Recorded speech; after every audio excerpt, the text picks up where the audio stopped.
ഇപ്പോൾ സ്മാർട്ട് ഫോണുകളുടെ എല്ലാം വില കൂടിക്കൊണ്ടിരിക്കുകയാണ്. 30,000 രൂപ കൊടുത്താൽ പോലും LCD display, HD+ resolution, mono speaker, അതുപോലെ NFC ഇല്ലാത്ത സ്മാർട്ട് ഫോണുകളൊക്കെ കിട്ടുന്ന കാലത്ത് OnePlus എന്ന് പറയുന്ന മേജർ ബ്രാൻഡ് വ്യത്യസ്തമാവുകയാണ്. അവരുടെ ഇതുവരെയുള്ള ചരിത്രത്തിലെ ഏറ്റവും വില കുറഞ്ഞ സ്മാർട്ട് ഫോണുമായിട്ട് വന്നിരിക്കുന്നു OnePlus N6 എന്ന പേരിൽ. ഇതുപോലൊരു ബോക്സിനകത്താണ് OnePlusന്റെ N6 എന്ന് പറയുന്ന ഈ ഒരു സ്മാർട്ട് ഫോൺ വന്നിരിക്കുന്നത്. അപ്പോൾ അവരുടെ ഒരു പുതിയ സീരീസ് ആണ് ഈ ഒരു N സീരീസ്. എന്തുകൊണ്ടാണ് അവർ N6ൽ തുടങ്ങിയെന്ന് ചോദിച്ചു കഴിഞ്ഞാൽ, ഇപ്പോൾ OnePlusന്റെ Nord 6, Nord C6, Nord CE6 light തുടങ്ങിയ ഫോണുകളാണ് നിലവിൽ അവർ സെല്ല് ചെയ്തുകൊണ്ടിരിക്കുന്നത്. അതുകൊണ്ടാണ് N6 എന്ന പേരിൽ അവർ തുടങ്ങിയെന്ന് എനിക്ക് തോന്നുന്നു. വിലക്കുറവൊക്കെ ആണെങ്കിലും കേസ് ഒക്കെ കൊടുത്തിട്ടുണ്ട്. അത് നല്ല ക്വാളിറ്റി ഉള്ള കേസ് തന്നെയാണ്. എന്ത് തന്നെയായാലും OnePlusന്റെ ഇതുവരെയുള്ള ഏറ്റവും വില കുറഞ്ഞ സ്മാർട്ട് ഫോണായി മാറുകയാണ് OnePlus N6. ഈ ഒരു ഫോണിന്റെ ഓരോ വിശേഷങ്ങളായിട്ട് പരിശോധിക്കാം. ലുക്കും ഫീലും ഒരു രക്ഷയില്ല. കണ്ടു കഴിഞ്ഞാൽ ഒരു എന്താ പറയുക, OnePlusന്റെ ഒരു പ്രീമിയം ഫോണിന്റെ ഒരു ഫീലും ലുക്കും തന്നിട്ടുണ്ട്. ഇതാണ് OnePlusന്റെ ഏറ്റവും പുതിയ N6 എന്ന് പറയുന്ന സ്മാർട്ട് ഫോൺ.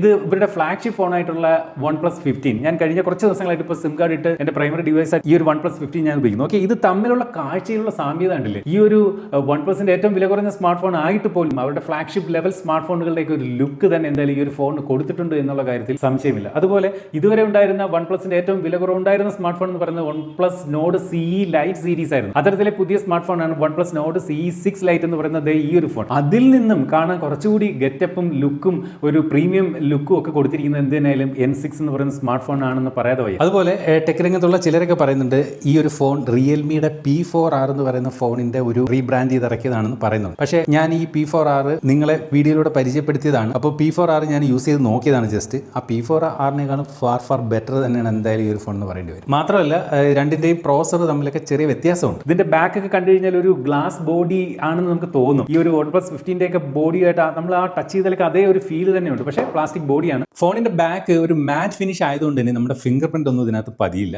അതുപോലെ തന്നെ ഇതിന്റെ ഒരു ബിൽഡ് ക്വാളിറ്റി നമ്മളിങ്ങനെ കയ്യിലൊക്കെ പിടിച്ച് നോക്കി കഴിഞ്ഞാൽ അറിയാം, ഒരുവിധം ബിൽഡ് ക്വാളിറ്റി ഉള്ളൊരു സ്മാർട്ട് ഫോണാണ്. അതുപോലെ ഈ കാണുന്ന ഫ്രെയിമും ഒക്കെ പ്ലാസ്റ്റിക് ആണ്. അതുപോലെ എടുത്തു പറയേണ്ട കാര്യം, സാധാരണ OnePlus ഫോണുകൾ കാണുന്ന ഇത്തരത്തിലുള്ള അലർട്ട് സ്ലൈഡർ അല്ലെങ്കിൽ AI കീ ഒന്നും അത്തരം ഒരു ഡെഡിക്കേറ്റഡ് ബട്ടൺ ഒന്നും ഈ ഒരു N6 ബട്ടണിലില്ല. സാധാരണ ഫോണിലെ പോലെ വോളിയം റോക്കേഴ്സും പവർ ബട്ടണും മാത്രമാണുള്ളത്. അതുപോലെ ഇവിടെ പറയുന്ന സെക്കൻഡറി നോയ്സ് ക്യാൻസലേഷൻ മൈക്ക്, അതുപോലെ USB Type-C ചാർജിംഗ് പോർട്ടും ഒക്കെയാണ് ഈ ഒരു സ്മാർട്ട് ഫോണിനകത്തും കൊടുത്തിരിക്കുന്നത്. അതുപോലെ 3.5mm ഓഡിയോ ജാക്ക് ഫോണിനകത്ത് കൊടുത്തിട്ടില്ല. അതുപോലെ ഇതിന്റെ സിം ട്രേ പറ്റി പറഞ്ഞാൽ ഹൈബ്രിഡ് സിം ട്രേ ആണ് ഈ ഒരു സ്മാർട്ട് ഫോണിനകത്ത് കൊടുത്തിരിക്കുന്നത്. അതുപോലെ ഇതിന്റെ ബാക്ക് ഒക്കെ കണ്ടില്ലേ, ഒരു എന്താ പറയുക, ഒരു ഹോളോ ഫീൽ ഒന്നുമല്ല, കുറച്ചൊരു ഞാൻ പറഞ്ഞ ഒരു ബിൽഡ് ക്വാളിറ്റി കൃത്യമായിട്ട് നമുക്ക് ഫീൽ ചെയ്യുന്നുണ്ട്. അതുപോലെ ഈ ഒരു ബട്ടൺ ഒക്കെ കണ്ടില്ലേ, നല്ല സ്റ്റേഡി ആയിട്ട് തന്നെയാണ് ഇരിക്കുന്നത്. അപ്പോൾ ഇതിന്റെ ഒരു ഡിസൈൻ വൈസ് പറയാതിരിക്കാൻ പറ്റുന്നില്ല, OnePlusന്റെ ഒരു പ്രീമിയം സ്മാർട്ട് ഫോണിന്റെ ഒരു ലുക്കും ഒരു ഫീലും തന്നെയാണ് ഈ ഒരു N6 എന്ന് പറയുന്ന ഫോണിനകത്ത് OnePlus നൽകിയിരിക്കുന്നതെന്ന് സംശയമില്ലാതെ പറയാൻ പറ്റും. ഇനി ഫോണിന്റെ ഡിസ്പ്ലേയിലേക്ക് വന്നു കഴിഞ്ഞാൽ ഒരു കാര്യം ആദ്യമേ പറയട്ടെ, ഇപ്പോൾ സ്മാർട്ട് ഫോണുകളുടെ ഈ ഒരു വില കൂടുന്ന സമയത്ത് ബ്രാൻഡുകൾ അവരുടെ വില കുറവ് വരുത്തുന്ന ഭാഗം എന്ന് പറയുന്നത് പ്രധാനമായിട്ടും ഡിസ്പ്ലേയിലാണ്. ഇവിടെയും കാര്യങ്ങൾ മറിച്ചല്ല. HD+ റെസൊല്യൂഷനിലെ LCD ഡിസ്പ്ലേ ആണ് ഈ ഒരു ഫോണിനകത്ത് കൊടുത്തിരിക്കുന്നത്. 6.8 ഇഞ്ചിന്റെ സൈസാണ് സ്ക്രീൻ സൈസ് ആയിട്ട് നൽകിയിരിക്കുന്നത്. ഡിസ്പ്ലേയുടെ ഒരു ക്വാളിറ്റി പറ്റി പറഞ്ഞു കഴിഞ്ഞാൽ LCD ഡിസ്പ്ലേ ആണെങ്കിലും ഒറ്റ നോട്ടത്തിൽ നമുക്ക് ഇത് LCD ഡിസ്പ്ലേ ആണെന്ന് തോന്നത്തില്ല. ഒരുവിധം ക്വാളിറ്റി ഉള്ള LCD ഡിസ്പ്ലേ ആണ്. അത് നമ്മൾ OnePlusന്റെ ടാബിന്റെ വീഡിയോ ചെയ്യുമ്പോഴും പറയാറുണ്ട്.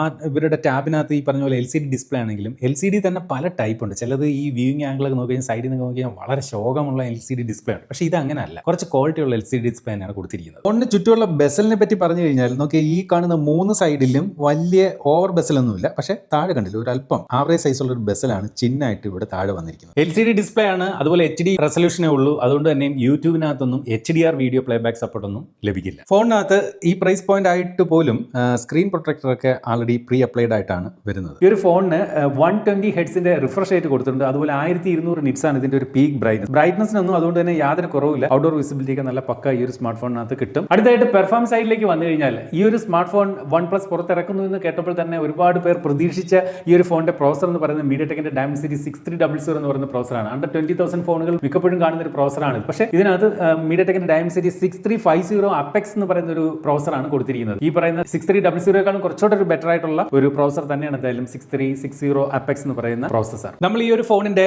AnTuTu സ്കോർ ഇവിടെ ടെസ്റ്റ് ചെയ്ത് നോക്കി. അപ്പോൾ ഏകദേശം 6.14 lakh AnTuTu സ്കോർ ആണ് ഈ ഒരു ഫോൺ നമുക്ക് നൽകുന്നത്. അപ്പോൾ അത് ഈ ഒരു പ്രൈസ് പോയിന്റിൽ ഓക്കെ ആണെന്ന് പറയേണ്ടി വരും. നമുക്ക് വന്നിരിക്കുന്നത് ഇതിന്റെ 8GB റാമും 128GB ഇന്റൽ സ്റ്റോറേജും ഉള്ള വേരിയന്റ് ആണ്. എനിക്ക് തോന്നുന്നു ഇതിന്റെ ഏറ്റവും ടോപ്പ് വേരിയന്റ് ആയിരിക്കും ഒരു പക്ഷേ 8GB Ram 128GB storage option. അതുപോലെ CPU ത്രോട്ട്ലിംഗ് ടെസ്റ്റും ചെയ്ത് നോക്കി. CPU ത്രോട്ട്ലിംഗ് ടെസ്റ്റിൽ അങ്ങനെ വലിയ ത്രോട്ട്ലിംഗ് ഇഷ്യൂസ് ഒന്നും അങ്ങനെ കാണിക്കുന്നില്ല. ത്രോട്ട്ലിംഗ് റിസൾട്ട് വന്നത് 89% ആണ്. ഞാൻ നേരത്തെ പറഞ്ഞ പോലെ ഇപ്പോൾ ഫോണുകളുടെ വില കൂടിയപ്പോൾ ഡിസ്പ്ലേയിലാണ് ബ്രാൻഡുകൾ പ്രധാനമായിട്ടും കുറവ് വരുന്നതെങ്കിൽ യാതൊരു കുറവുമില്ലാതെ വാരി കോരി നൽകുന്ന ഒരു ഡിപ്പാർട്ട്മെന്റ് ഉണ്ട് സ്മാർട്ട് ഫോണിൽ. അതായത് ബാറ്ററി സൈഡ് 8000, 7000, 9000 mAh ഒക്കെയാണ് വളരെ വിലക്കുറവുള്ള സ്മാർട്ട് ഫോണുകൾ പോലും പല ബ്രാൻഡും ഇപ്പോൾ നൽകുന്നത്. ഇവിടെയും കാര്യം കാര്യങ്ങൾ മറിച്ചല്ല. 8000 mAh ബാറ്ററി കപ്പാസിറ്റിയാണ് ഈ വൺ പ്ലസിന്റെ വില കുറഞ്ഞ ഒരു സ്മാർട്ട് ഫോണിനകത്ത് വൺ പ്ലസ് നൽകിയിരിക്കുന്നത്. അത് ചാർജ് ചെയ്യുന്നതിന് വേണ്ടിയിട്ട് 45 വാട്ടിന്റെ ഫാസ്റ്റ് ചാർജിംഗ് സപ്പോർട്ടും 45 വാട്ടിന്റെ ചാർജറും ഫോണിന്റെ ബോക്സിനകത്ത് കൊടുത്തിട്ടുണ്ട്. അതുപോലെ നമുക്ക് ഈ ഒരു സ്മാർട്ട് ഫോണിനെ ഒരു പവർ ബാങ്ക് പോലെയും നമുക്ക് ഉപയോഗിക്കാൻ സാധിക്കും. അതായത് 8000 mAh ബാറ്ററി കപ്പാസിറ്റി ഉള്ള ഒരു പവർ ബാങ്ക് ആയിട്ട് ഇതിനെ ഉപയോഗിക്കാം. കാരണം ഇതിൽ നിന്ന് C2C കേബിൾ ഉപയോഗിച്ചുകൊണ്ട് 5 വാട്ടിന്റെ റിവേഴ്സ് വയർലെസ് ചാർജിംഗ് ആണ് ഈ ഒരു ഫോൺ സപ്പോർട്ട് ചെയ്യുന്നത്. അങ്ങനെ ഒരു റിവേഴ്സ് വയർഡ് ചാർജിംഗ് കപ്പാസിറ്റിയും ഈ ഒരു ഫോണിന് കൊടുത്തിട്ടുണ്ട്. ക്യാമറയിലേക്ക് വന്നു കഴിഞ്ഞാൽ ബാക്കിൽ നമുക്ക് 50 മെഗാ പിക്സലിന്റെ ഒരു പ്രൈമറി ക്യാമറയാണ് കൊടുത്തിരിക്കുന്നത്. എന്നാൽ സെൽഫി എടുക്കുന്നതിന് വേണ്ടിയിട്ട് 8 മെഗാ പിക്സലിന്റെ സെന്റർ പഞ്ച് ഹോൾ ക്യാമറയുമാണ് കൊടുത്തിരിക്കുന്നത്. ഇതിനകത്ത് വാട്ടർ ഡ്രോപ്പ് നോച്ച് ഒന്നും അല്ല എന്തായാലും കൊടുത്തിരിക്കുന്നത് എന്നുള്ളത് വലിയ കാര്യം തന്നെയാണ്. ക്യാമറ ക്വാളിറ്റിയെ പറ്റി പറഞ്ഞാൽ ഞാൻ ഇതിനകത്ത് എടുത്ത ഫോട്ടോകൾ സത്യം പറഞ്ഞാൽ എനിക്ക് പേഴ്സണലി ഇഷ്ടപ്പെട്ടു. ഈ ഒരു ഫോണിൽ നിന്ന് ഞാൻ അതിനകത്ത് എടുത്ത ഫോട്ടോകളെ കമ്പ്യൂട്ടറിലേക്ക് ട്രാൻസ്ഫർ ചെയ്ത് നോക്കി. സെൽഫി ആയാലും ബാക്ക് ക്യാമറ ആയാലും ഒരുവിധം സ്റ്റാൻഡേർഡ് ഉണ്ട്. അത് പറയാതിരിക്കാൻ പറ്റുന്നില്ല. ഓവർ സാച്ചുറേറ്റഡ് അല്ല. അതുപോലെ വൺ പ്ലസിന്റെ കൂടിയ ഫോണുകളിലൊക്കെ കാണുന്ന അവരുടെ ഒരു കളർ സയൻസ് ഉണ്ടല്ലോ അവരുടെ ഫോട്ടോകളിലെല്ലാം, അതായത് നമുക്ക് കണ്ടറിയാം വൺ പ്ലസിന്റെ ഒരു ഫോണിൽ എടുത്തതാണെന്ന് അറിയാവുന്നവർക്ക് മനസ്സിലാവും. അപ്പോൾ ആ ഒരു രീതി മറ്റ് വൺ പ്ലസ് ഫോണുകൾ തുടരുന്ന ആ സെയിം ക്യാമറ രീതികൾ ഇതിനകത്തും ആ ഒരു കളർ സയൻസ് കൃത്യമായിട്ട് ഇതിനകത്തും ഫോളോ ചെയ്യുന്നതായിട്ട് കാണാം.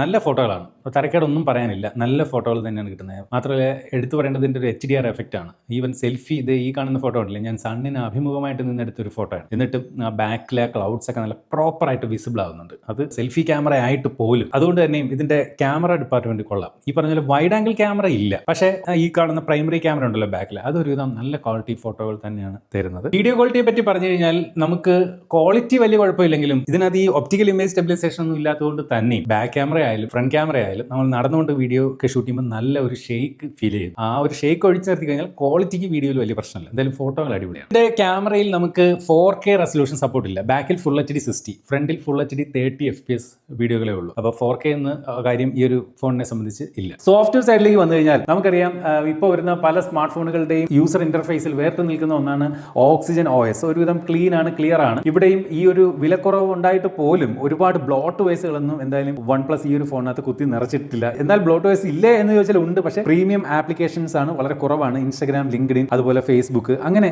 വളരെ കുറച്ച് ആപ്ലിക്കേഷൻസ് മാത്രമാണ് ഇതിനകത്ത് പ്രീ ഇൻസ്റ്റാൾ ആയിട്ട് വരുന്നത്. ഇതിനകത്ത് ഈ പറഞ്ഞ വളരെ കുറച്ച് ബ്ലോട്ട് വേസുകളെ ഉള്ളൂ. പക്ഷേ ആ കൊടുത്തിരിക്കുന്ന പ്രീമിയം ആപ്പായിട്ടുള്ള അത്തരം ആപ്ലിക്കേഷനുകൾ വേണമെങ്കിൽ ഇതുപോലെ ലോങ് പ്രസ് ചെയ്തുകൊണ്ട് നമുക്ക് അൺഇൻസ്റ്റാൾ ചെയ്ത് കളയാൻ സാധിക്കും. അതുപോലെ ഇതിന്റെ ഒരു ഹാപ്റ്റിക് ഫീഡ്ബാക്ക് പറ്റി പറഞ്ഞാൽ വലിയൊരു ഫീൽ ഒന്നും ഹാപ്റ്റിക്കിൽ ഇല്ല. സൗണ്ട് ക്വാളിറ്റിയെ പറ്റി പറഞ്ഞാൽ ഇതിനകത്ത് മോണോ സ്പീക്കർ ആണ് കൊടുത്തിരിക്കുന്നത്, സ്റ്റീരിയോ സ്പീക്കർ അല്ല. അതൊരു കുറവാണ്. LCD ഡിസ്പ്ലേ ആയതുകൊണ്ട് തന്നെയും ഇതിന്റെ ഫിംഗർ പ്രിന്റ് സംവിധാനം പവർ ബട്ടണിൽ സൈഡ് മൗണ്ടഡ് ആയിട്ടാണ് കൊടുത്തിരിക്കുന്നത്. കോൾ റെക്കോർഡിംഗ് ഫീച്ചർ കൊടുത്തിട്ടുണ്ട്. കാരണം വൺ പ്ലസിന്റെ ഇപ്പോഴത്തെ ഡയലറിൽ ഈ പറഞ്ഞ പോലെ അങ്ങനെ തലകൾ വിളിച്ചൊന്നും പറയാതുള്ള കോൾ റെക്കോർഡിംഗ് ഉണ്ട്. അതുപോലെ NFC സപ്പോർട്ട് ഈ ഒരു ഫോണിനകത്ത് നൽകിയിട്ടില്ല. ആൻഡ്രോയിഡ് 16 ഈ ഒരു smart phone out of the box നമുക്ക് ലഭിക്കുന്നത്. 2 മേജർ ആൻഡ്രോയിഡ് അപ്ഡേറ്റുകൾ നമുക്ക് ലഭിക്കും. അതായത് ആൻഡ്രോയിഡ് 18 വരെ ഈ ഒരു സ്മാർട്ട് ഫോണിനകത്ത് ലഭിക്കും. 3 വർഷത്തെ സെക്യൂരിറ്റി അപ്ഡേറ്റ് നമുക്ക് ഈ ഒരു സ്മാർട്ട് ഫോണിനകത്ത് ലഭിക്കും. അത് പറഞ്ഞപ്പോഴാണ് ഞാൻ ഒരു കാര്യം കൂടി ഓർത്തത്. ഈ ഒരു ഫോണിന്റെ മറ്റൊരു പ്രത്യേകതയായിട്ട് വൺ പ്ലസ് അവകാശപ്പെടുന്നത് 7 വർഷത്തെ ബാറ്ററി ഹെൽത്ത് ആണ്. അതായത് 7 വർഷം വരെ യാതൊരുവിധ വിഷയവും ഇല്ലാതെ ബാറ്ററി ഒരുവിധം ഡീഗ്രഡേഷൻ ഇല്ലാതെ പ്രവർത്തിക്കുമെന്നാണ് വൺ പ്ലസ് ക്ലെയിം ചെയ്യുന്നത്. മാത്രമല്ല ഈ ഒരു സ്മാർട്ട് ഫോണിന് military standard 8NH grade certification നൽകിയിട്ടുണ്ട്. അതായത് ചെറിയ വീഴ്ചകളൊന്നും യാതൊന്നും പറ്റില്ലെന്ന് നമുക്ക് അതുകൊണ്ട് തന്നെയും കരുതാം. അതുപോലെ ഈ 4 കോർണേഴ്സിലെ ആ കോർണേഴ്സിലേക്ക് അകത്ത് സ്പെഷ്യൽ ഗാർഡ് ഒക്കെ കൊടുത്തിട്ടുണ്ട്. പലപ്പോഴും നമ്മുടെ കയ്യിൽ നിന്ന് ഫോണൊക്കെ വീഴുമ്പോൾ ഈ കോർണർ ഇടിച്ച് ഇതുപോലെയാണല്ലോ വീഴുന്നത്. അപ്പോൾ യാതൊരുവിധ പ്രശ്നം വരാതിരിക്കാനായിട്ട് ആ ഒരു ബമ്പർ കോർണർ പ്രൊട്ടക്ഷൻ ഒക്കെ അകത്ത് കൊടുത്തിട്ടുള്ളതായും കേൾക്കുന്നുണ്ട്. IP65 dust and water resistance ആണ് ഈ ഒരു ഫോണിനകത്ത് കൊടുത്തിരിക്കുന്നത്. അതായത് നമുക്ക് വെള്ളത്തിലിട്ടൊന്നും വയ്ക്കാനൊന്നും പറ്റില്ല. സ്പ്ലാഷ് റെസിസ്റ്റന്റ് എന്ന് വേണമെങ്കിൽ വിളിക്കാവുന്ന തരത്തിലുള്ള റേറ്റിംഗ് ആണ് കൊടുത്തിരിക്കുന്നത്. ഇതായിട്ട് ഈ ഒരു ഫോണിന്റെ ഗുണങ്ങളും ദോഷങ്ങളും പറഞ്ഞാൽ, ഗുണങ്ങൾ എന്ന് പറയുന്നത് 8000 mAh ബാറ്ററി തന്നെയാണ്. ഞാൻ എടുത്തു പറയേണ്ട മറ്റൊരു കാര്യം അതിന് മുമ്പ് പറയട്ടെ. ഞാൻ പറഞ്ഞില്ലേ OnePlus 15 ആണ് ഞാൻ യൂസ് ചെയ്യുന്നത്. കഴിഞ്ഞ ഒരു 1-2 ദിവസങ്ങളായുള്ളൂ ഇതിനകത്ത് സിം കാർഡ് ഇട്ട് ഉപയോഗിച്ച്. ഈ പറഞ്ഞ ഇതൊരു ഫ്ലാഗ്ഷിപ്പ് ലെവലാണ്. അതായത് S26 Ultra, iPhone 17 Proയോടൊക്കെ മത്സരിക്കുന്ന ഒരു ഫോണാണ്. ബാറ്ററി ഒരു രക്ഷയിൽ. എങ്ങനെ പോയാലും 2 ദിവസമൊക്കെ എത്ര ഹെവി യൂസിന് പോലും ഇതിന്റെ ബാറ്ററി നിൽക്കുന്നു. അപ്പോൾ എന്ന് പറഞ്ഞ പോലെ ഇതിനകത്ത് ഈ പറഞ്ഞ 8000 mAh ബാറ്ററി കപ്പാസിറ്റി കൊടുത്തിട്ടുണ്ട്. മാത്രമല്ല OnePlusന്റെ ആ ഒരു സോഫ്റ്റ്വെയർ ഒപ്റ്റിമൈസേഷനും കുഴപ്പമൊന്നുമില്ല, തിരക്കേടൊന്നുമില്ല. അതുകൊണ്ട് തന്നെ ബാറ്ററി കപ്പാസിറ്റി അത് തന്നെയാണ് ഇതിന്റെ ഏറ്റവും വലിയ ഹൈലൈറ്റ് എന്ന് പറയേണ്ടി വരും. 45 വാട്ടിന്റെ ചാർജർ ബോക്സിൽ കൊടുത്തിട്ടുണ്ട്. പെർഫോമൻസ് വൈസ് നോക്കി കഴിഞ്ഞാൽ ഓക്കെ ആണ്. ഈ പ്രൈസ് പോയിന്റിൽ ഓക്കെ ആയിട്ടുള്ള ഒരു പെർഫോമൻസ് ഉണ്ട്. പിന്നെ അതുപോലെ ബ്രാൻഡ് വാല്യൂ അത് നമ്മൾ എടുത്ത് പറയണം. നമുക്ക് ഈ അണ്ടർ 20,000 പ്രൈസ് റേഞ്ചിലൊക്കെ ലഭിക്കാവുന്ന ഫോണുകളിൽ OnePlusന്റെ ഫോൺ എന്ന ആ ഒരു ബ്രാൻഡ് വാല്യൂ ഇതിനുണ്ട്. അതൊരു ഹൈലൈറ്റ് തന്നെയാണ്. എന്നാൽ ഇതിന്റെ കുറവുകൾ എന്ന് പറയുന്നത് ഈ പറഞ്ഞ പോലെ ഒരു ക്യാമറയിൽ പോലും 4K റെസൊല്യൂഷൻ സപ്പോർട്ട് ഇല്ല. വൈഡ് ആംഗിൾ ക്യാമറ ഈ ഒരു ഫോണിനകത്ത് കൊടുത്തിട്ടില്ല. ഈ പ്രൈസ് പോയിന്റിൽ LCD ഡിസ്പ്ലേ ആണ് വരുന്നത്. അതുപോലെ തന്നെ HD റെസൊല്യൂഷനേ ഉള്ളൂ. മോണോ സ്പീക്കർ ആണ്. IP65 ഡസ്റ്റ് ആൻഡ് വാട്ടർ റെസിസ്റ്റൻസേ ഉള്ളൂ. NFC ഇല്ല. തുടങ്ങിയവ ഈ ഒരു ഫോണിന്റെ കുറവുകളാണ്. പക്ഷേ ഒരു കാര്യം എടുത്തു പറയണം, ഈ ഒരു ഫോൺ ഈ പറഞ്ഞ കുറവുകളുണ്ടല്ലോ, ഇത് അണ്ടർ 20,000 തോന്നുന്നു ഈ ഒരു ഫോണിന്റെ പ്രൈസിംഗ് വരുന്നത്. അപ്പോൾ ഇത്രയും കുറവുകളേ ഉള്ളൂ. ഈ ഒരു ഫോണിന്റെ സെയിം സ്പെസിഫിക്കേഷനിലുള്ള ഫോണുകൾ മറ്റ് ബ്രാൻഡുകൾ ഇപ്പോൾ വിൽക്കുന്ന എത്ര രൂപയ്ക്കാണ് അറിയാം? 30,000 രൂപയ്ക്കൊക്കെ വിൽക്കുന്നുണ്ട്. ഇതുപോലെ LCD ഡിസ്പ്ലേ, HD റെസൊല്യൂഷനും അതുപോലെ മോണോ സ്പീക്കറും ഒക്കെ ആയിട്ട്. ഈവൻ റിയൽമിയുടെ 1-2 ഫോണുകൾ 30,000 രൂപ പ്രൈസ് റേഞ്ചിൽ വന്നു. പക്ഷേ ഇത് അണ്ടർ 20,000 വിൽക്കുന്നതെന്നാണ് ഇപ്പോൾ അറിയാൻ കഴിയുന്നത്. അങ്ങനെയാണെങ്കിൽ ഇത് കൊള്ളാം. പക്ഷേ പണ്ട് ഒരു 6-7 മാസം മുമ്പ് ഈ സ്പെക്ക് 20,000 പ്രൈസ് റേഞ്ചിൽ വിൽക്കുന്നു എന്ന് പറഞ്ഞാൽ ഓവർ പ്രൈസ്ഡ് ആണ്. പക്ഷേ ഇപ്പം നമുക്കത് പറയാൻ പറ്റില്ല. അറിയാമല്ലോ, ഒരുപാട് എല്ലാ ബ്രാൻഡുകളുടെ ഫോണും വില കൂടിയിട്ടുണ്ട്. അപ്പോൾ ഈ പറഞ്ഞ പോലെ ഇതിന്റെ ബ്രാൻഡ് വാല്യൂ ഒക്കെ വെച്ച് നോക്കുമ്പോൾ തരക്കേടില്ല ഈ പ്രൈസ് പോയിന്റിൽ എന്ന് വേണം പറയാൻ. നിങ്ങൾക്ക് എന്ത് തോന്നുന്നു? കമന്റ് ചെയ്യുക. അപ്പോൾ ഇതുപോലെ മനോഹരമായിട്ടുള്ള മറ്റൊരു പ്രോഡക്റ്റിന്റെ വിശേഷം നമുക്ക് അടുത്ത വീഡിയോയിൽ വീണ്ടും കാണാം. അതുവരെ സ്റ്റേ സേഫ്. ബൈ.